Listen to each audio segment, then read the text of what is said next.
Assalamualaikum warahmatullahi wabarakatuh. Selamat pagi anak-anak. Kita berjumpa kembali. Walaupun di masa pandemi corona ini, maka kita harus tetap bersemangat untuk belajar, untuk menimba ilmu, supaya kita semua nanti menjadi anak-anak yang sukses, berguna bagi nusa dan bangsa. Baiklah anak-anak, untuk pertemuan kemarin kita sudah membahas tentang perkembangbiakan pada makhluk hidup, khususnya yaitu pada hewan. Sekarang kita lanjutkan, yaitu perkembangbiakan pada tumbuhan. Oke. Perkembangbiakan pada tumbuhan. Baik anak-anak, untuk perkembangbiakan pada tumbuhan maka akan saya jelaskan sama seperti kemarin. Ya, kalau kemarin di poin A, sekarang kita lanjutkan ke poin B, yaitu perkembangbiakan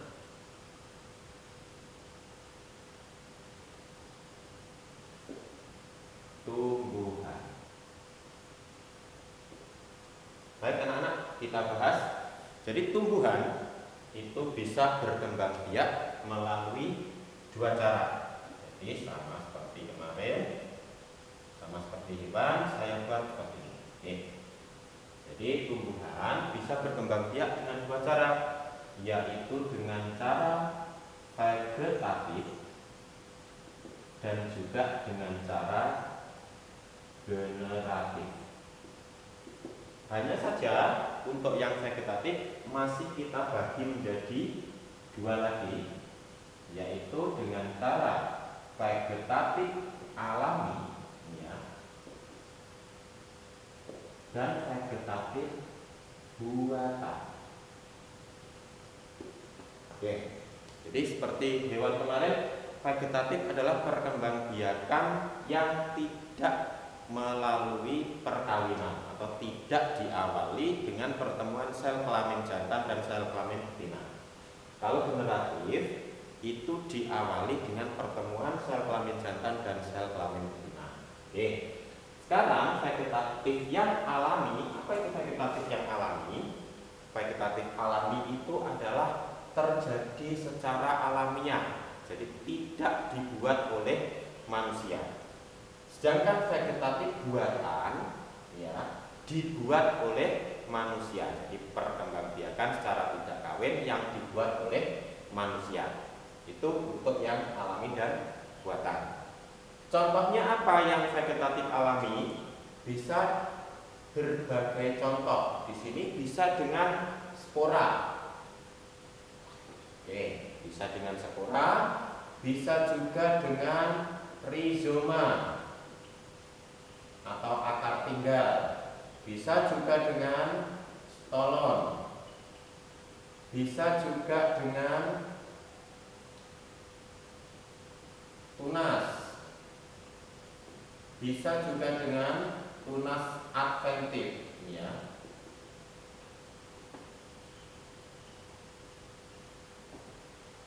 Oke. Sedangkan untuk vegetatif buatan, di sini bisa menggunakan merunduk. Merunduk bisa juga menggunakan stek, bisa juga stek batang, bisa menggunakan stek akar, stek daun, atau bisa dengan cara mencangkok.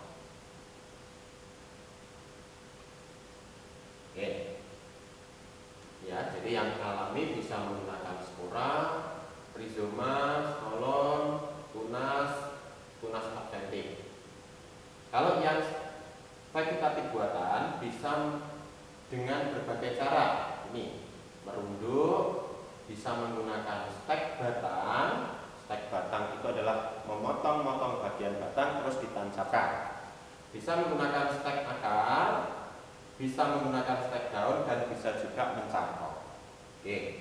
Sekarang saya jelaskan dulu untuk yang spora. Spora itu biasanya contoh tumbuhan yang berkembang biak dengan spora di sini adalah lumut.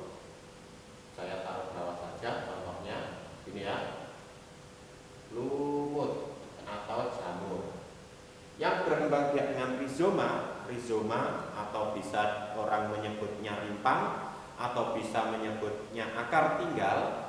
Itu contohnya adalah jahe atau lengkuas dan sebagainya. Stolon ini yang berkembang biak dengan stolon atau dengan cara gerabih, bisa juga orang mengatakan dengan cara gerabih.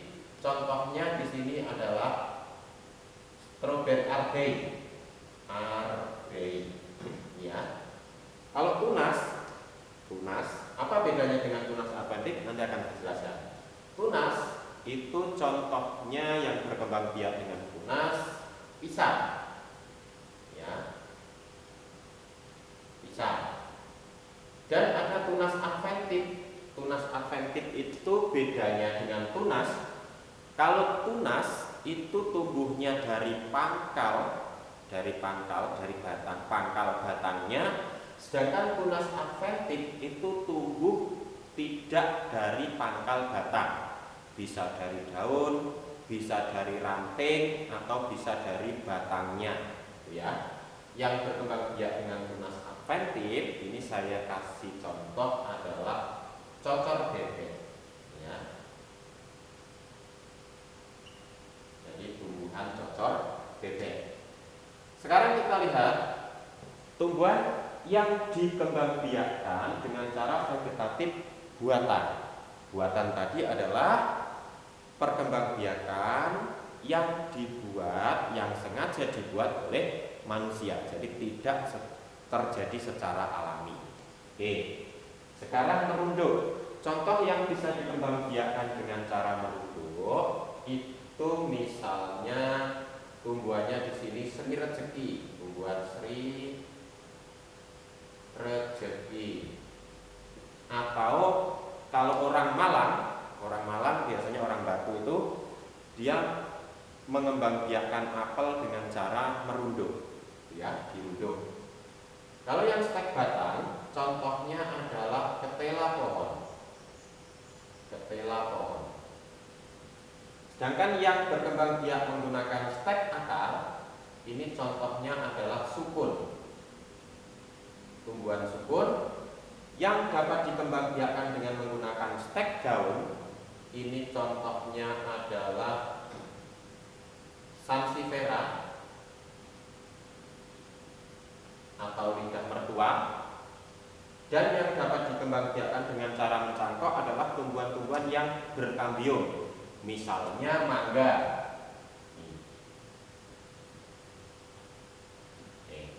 Jadi ini saya berikan contoh satu-satu. Nanti untuk selanjutnya kita akan mencari contoh yang lain, ya, kita akan mencari contoh yang lain melalui berbagai media, bisa menggunakan buku atau bisa menggunakan internet. Yang penting kamu sudah tahu dulu. Jadi kalau tumbuhan itu berkembang biak dengan dua cara, yaitu vegetatif dan generatif. Sedangkan vegetatif itu bisa secara alami dan bisa secara buatan. Kalau yang alami adalah terjadi secara alamiah atau tidak dibuat oleh manusia, sedangkan yang vegetatif buatan adalah memang sengaja dibuat oleh manusia. Sekarang yang generatif adalah perkembangbiakan yang diawali dengan perkawinan atau bertemunya sel kelamin jantan dan sel kelamin betina. Sekarang yang generatif itu adalah biasanya tumbuhan-tumbuhan yang berbunga. Di dalam bunga itu ada benang sari yang di ujungnya ada namanya serbuk sari, itu sebagai sel kelamin jantan, dan ada putik yang di atasnya ada kepala putik, itu yang disebut sebagai kelamin betina. Ya, jadi untuk generatif itu pasti akan diawali dengan adanya penyerbukan. Apa itu penyerbukan? Penyerbukan adalah proses bertemunya antara serbuk sari dan kepala putik. itu dinamakan penyerbukan. Jadi apa penyerbukan? Proses bertemunya serbuk sari di kepala putih. Setelah terjadi penyerbukan, maka serbuk sari akan membuahi, ya. Setelah terjadi penyerbukan, maka akan terjadi pembuahan. Siapa yang dibuahi? Yang dibuahi adalah bakal biji. Nanti akan saya jelaskan bagaimana susunan-susunan dari bunga sempurna, ya. Setelah terjadi pembuahan, ini yang dibuahi adalah siapa tadi? Bakal biji. Nah, ya. Setelah terjadi pembuahan, maka dia akan menjadi biji yang siap menjadi individu baru. Sehingga kalau biji itu sudah siap, sudah masak, sudah siap untuk menjadi individu baru, maka biji itu akan tumbuh menjadi individu baru, ya.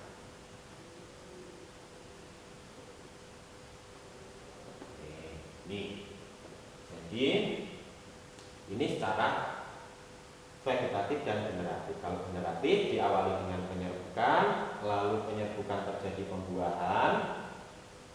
Hasil dari pembuahan itu akan membuahi bakal biji dan menjadi biji yang siap untuk menjadi individu baru. Kalau individu baru itu tumbuh, maka dia juga akan menjadi beberapa tumbuhan yang siap untuk menghasilkan individu baru yang lain, ya. Oke. Jadi dari sini mungkin ada yang ditanyakan, bisa ditanyakan di kolom komentar di bawah, nanti akan saya jawab. Untuk selanjutnya, tadi perbedaan antara penyerbukan dan pembuahan, apa sudah paham? Kalau penyerbukan tadi adalah proses bertemunya atau proses jatuhnya serbuk sari di kepala putih, ya. Sedangkan pembuahan, pembuahan adalah proses membuahi bakal biji dan dipersiapkan untuk menjadi individu baru, ya. Atau proses ini karena sudah terjadi penyerbukan tadi, sudah bertemu, maka dia akan membuahi bakal biji untuk menjadi biji yang siap menghasilkan individu baru. Seperti itu yang dapat saya sampaikan untuk perkembangbiakan tumbuhan. Untuk selanjutnya akan saya jelaskan masalah struktur bunga sempurna untuk perkembangbiakan generatif pada tumbuhan.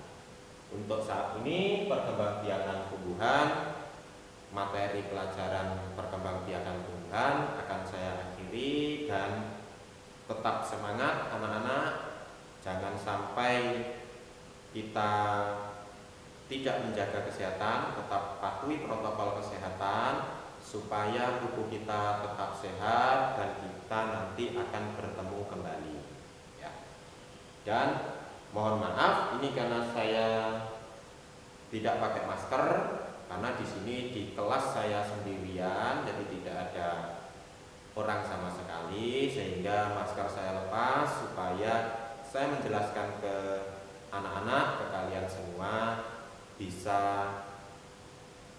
lebih enak didengar, dan anak-anak semoga tetap semangat dengan pembelajaran online ini, dan wabah yang melanda di negara kita segera diangkat oleh Allah Subhanahu wa taala. Dan saya akhiri, wassalamualaikum warahmatullahi wabarakatuh.